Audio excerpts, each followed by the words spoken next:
Okay, we're going to finish up our survey here on the French Revolution. The very last part here, which I'm going to title "Enter Napoleon." Now, before you start taking notes on this video, for each of the slides, you're going to go ahead and pause, and you're going to try and figure out which of the following hashtags that I'm going to provide with you best go with each slide. Not only that, once you put my hashtag on there, then you're going to go to the whiteboard and write your own. So take a minute, go ahead and pause the video and write down each of these hashtags. Before you wouldn't write them down, let me explain what each of them mean to kind of give you a clue. So the first one you see there, and these are not in any order, so you can't just think they're going to follow the order of the slides. But I put one per slide here. So first one is hashtag Murica. Here in the United States of America today, this is a very popular hashtag when people show pride in their country. Next one is hashtag shame. That's not too hard to figure out, but when someone's ashamed of what they've done, you can put hashtag shame. Next one is hashtag breakups to makeups. This is actually a famous song by a member of the Wu-Tang Clan, Method Man, and he did a duet, actually a love song he did, about breaking up and making up. Next one is hashtag epic fail. I don't think that one needs much explanation. Next one kind of goes with the picture you see there. Hashtag Chihuahua. We all know Chihuahuas. They're very little, but they try to act like they're very mean and tough and aggressive. Keep that in mind. Tough and aggressive, even though they're not very big. Next one is hashtag swag. What does it mean? I don't think that one really needs too much of an explanation. We all know what swag is. Next one there is hashtag double-edged sword. Now, double-edged sword means that think of when something could be good and bad at the same time. The last one is hashtag old school. Not too hard to think, but we think old school things that are from back in the day making a comeback. That's hashtag old school. So go ahead and pause the video for a second, write these down, and try to figure out which hashtag goes with each slide. And once you have written that in your notes, go ahead and pause the video, take a minute, look at your notes, and go ahead and write your own hashtag on the wall, and one on in your notes. Again, this slide we're going to talk about Napoleon's rise to power. Now, Napoleon trained in the military from age 9. And as he spent his teenage years training to be a military leader, he showed a lot of talent.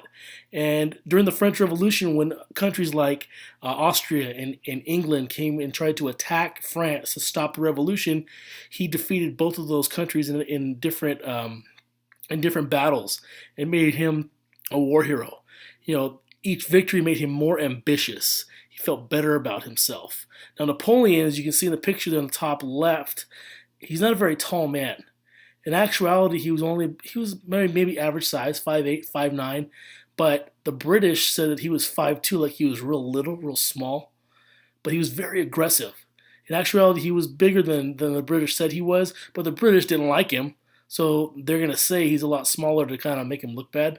But whether he's small or not, dude was aggressive and very ambitious. And when he comes back from war, the country calls upon him. The Directory, which was it started off as a States General, then it went to become National Assembly, then National Convention, and then they changed it again to the Directory. The Directory said, "Hey, Napoleon, things aren't going well here in France. Can you kind of help lead the people and keep them in line?" Well, eventually he's like, "You guys are idiots. I'm taking over. Okay, you guys are done. No more Directory. Goodbye." And he renames the Directory, calls it the Consulate, and puts himself in charge, and eventually calls himself Emperor. But the thing is, he had the people's support. They loved him because of his military victories. He was just very popular. So Napoleon pretty much starts off as a emperor in around 1799, and one of the first things he does here, he strengthens the central government, as you see there in the top left corner. In addition, he's going to put people to work. He starts building things around the country, such as building roads, giving people jobs to build the roads, building canals to move water, and also for transportation, and building schools to really increase education across France. One of his greatest early achievements was the fact that all social classes supported him. So if we think back to the old France with the First Estate, the priest, they liked him because he gave some privileges back to the Catholic Church. The nobles liked his ideas. The poor people really enjoyed his ideas. So he united France. Unlike what we saw with Louis XVI, and if you look at Donald Trump today, they were very divisive of the country. Where Napoleon, even though he's using his power and his strength in the military, the people love him. So his rules were nicknamed Napoleonic Code, which means that there's equality among all citizens under the law. So everyone's equal under the law. It doesn't matter who you are, the law applies equally to everyone. That is something that's true here in our country as well. He also promoted religious freedom. He said, if you're Catholic, you're a Protestant, really doesn't matter. He pretty much said no more of those old school rules. Okay, we don't want those old rules, old ways where the nobles kind of mistreated the peasants. We don't want that anymore. Now that Napoleon has got the support of the people and they love him, he's going to build an empire. Well, Napoleon was a brilliant general because he was unpredictable. Just like rolling the dice, he was very unpredictable. You can't really predict how the dice are going to show up when you roll them. You really can't. You might get a lucky guess, but his enemies just could never predict what he was going to do. Part of the reason is because he was willing to take risks, like this dude walking a tightrope over a body of water full of sharks. That's very risky. But things he was willing to take risks that other people weren't, and they led to great victories. Part of that was he didn't really care if he lost a lot of soldiers. So that's another reason why he was able to take a lot of risks. But again, he was just a brilliant leader on the battlefield, always 2 or 3 steps ahead of his enemy, and it led to many victories. Now, some of the lands that he conquered here, like you see Brock Lesnar, included the Netherlands, Belgium, and many German-speaking kingdoms all became under the rule of Napoleon. But as he conquered more lands, even the lands he didn't conquer, the revolution ideas from the French Revolution spread to the lands he conquered, as well as some of the lands that he didn't conquer. The ideas got out there, and that scared a lot of the kings in other countries that the ideas from France were going to spread, and maybe they would lose their power as well.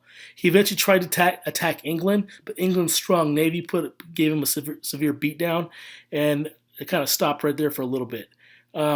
But long story short, he spread his revolution ideas and the Napoleonic Code, his new laws where people were equal, religious freedom, and it changed to the countries he conquered, and even other countries as well got those ideas. It changed them forever.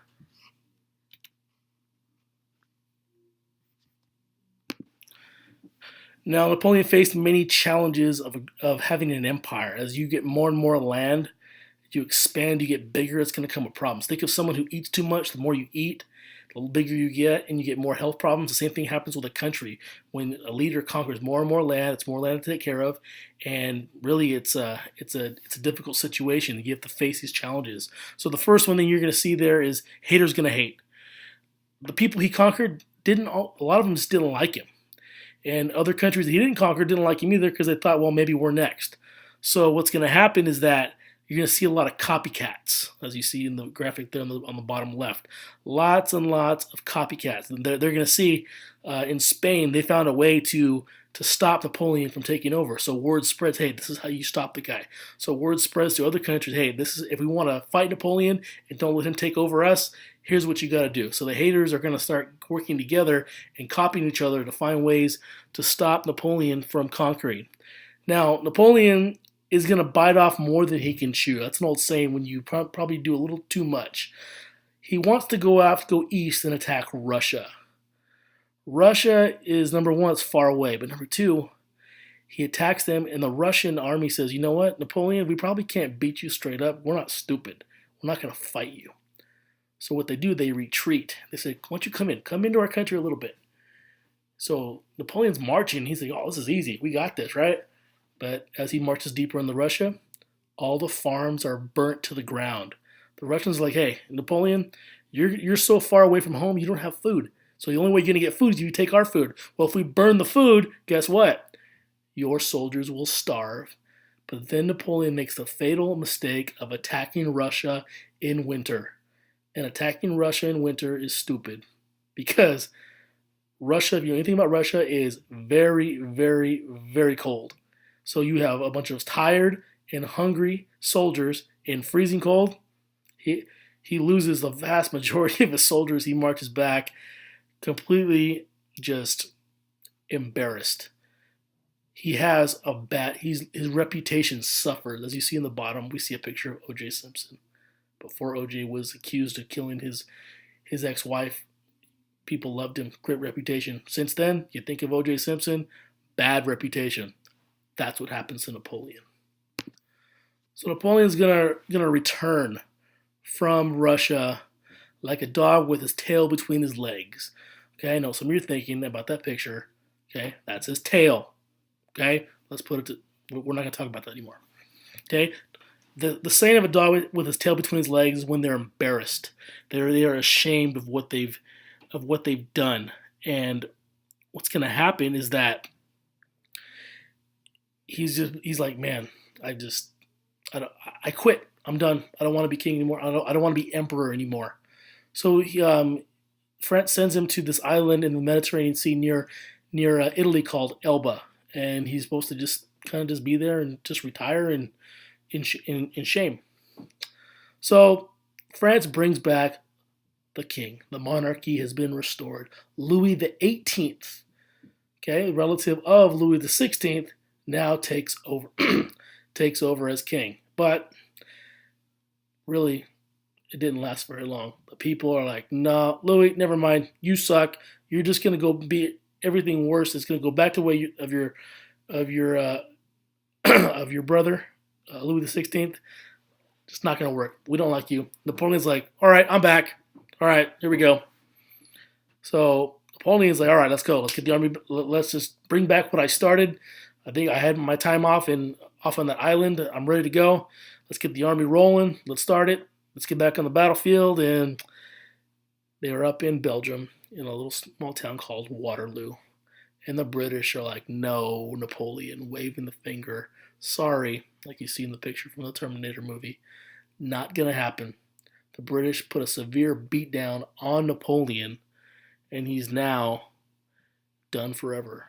So he's back for 100 days, and he thinks he's gonna kind of just, okay, I'm back. I'm gonna restart what I started, but nope.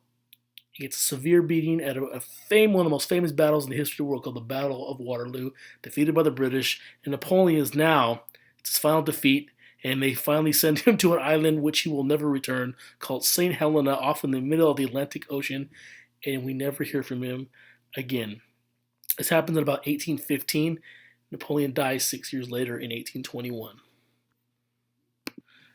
Now, for the last going on over 200, close to 200 years, historians have debated Napoleon's legacy. Is it good or is it bad? So let's think about how he accomplished what he did. He was successful at spreading the ideas of the French Revolution, but he did it by force. He used his army. It wasn't like giving people a choice. He's like, "Here's the ideas, you accept it or not. Okay, you don't accept it, my army's here to make sure you accept it." He did, on the other hand, expand education across France and really promoted the importance of education. And everywhere he conquered, also that idea followed with him. He expanded voting, but not everybody got to vote. The French Revolution wanted all male citizens to vote. Well, Napoleon's like, "Nah, we're gonna not let everybody vote anymore. I want people to vote, but only certain people." What he really does, he increases nationalism. Nationalism was you have pride in your country, and in France, really, they were so proud to be French about what they accomplished under Napoleon. Other countries, the countries that hated him, that he conquered, because they felt like we have to defend ourselves from Napoleon. They felt very proud of their countries too. So for the next 100 years, nationalism all over Europe in different countries increases. As we're going to find out when we get to the end of the semester, it's going to lead to World War One, where all this nationalistic pride, this national pride, is going to lead to everybody. Hey, let's go get in a fight. Let's go start a war, and let's see who's the strongest. Here in America, one of the biggest influences of Napoleon was the fact that he was so big about having money to fight his wars. He sold a lot of French territory around the world to raise money to pay for wars. Well, if you see there at the bottom right, France used to own this area called the Louisiana Territory, a huge area. He sold it to the United States of America, to President Thomas Jefferson, for actually it ended up being very cheap, about $15 million. So we gave him $15 million for his soldiers. We got all this land and have done a lot of things with it. It allowed us to double our territory, and eventually we expanded all the way to the Pacific Ocean. Thanks, Napoleon. We appreciate it. Now that Napoleon was done and dusted, he's gone, ridden off in the sunset. He's on the island, never to be seen again. There's a big meeting with the European countries called the Congress of Vienna, and their goal is to kind of stop revolution like what happened in France. They look and see what happened. All the kings and the leaders of European countries see what happened in France. And they're like, dude, we don't want that to happen anymore. We just can't allow that. France was, for over 100 years, was just chaos. First, they're fighting amongst each other. Then they get their act together, Napoleon, and then Napoleon tries to take over everybody. We don't want to see that happen anymore. All those ideas in France that the people can have a say in government, we don't want that. We want to bring back the old rule, the old ways of having kings, and let the kings make the decisions. Part of the reason why they wanted to do this, not just because they wanted to be jerks about it and just keep all the power for themselves, they wanted peace. Napoleon started a lot of wars. All that French chaos kind of spread out and started wars. They said, you know what, let's go back to the old school a little bit just so we can have some peace. And you know what, for about 100 years, there's going to be peace. Then 100 years later, the worst war the world had ever seen is going to come out of some of the things that happened, the decisions that were made at the Congress of Vienna.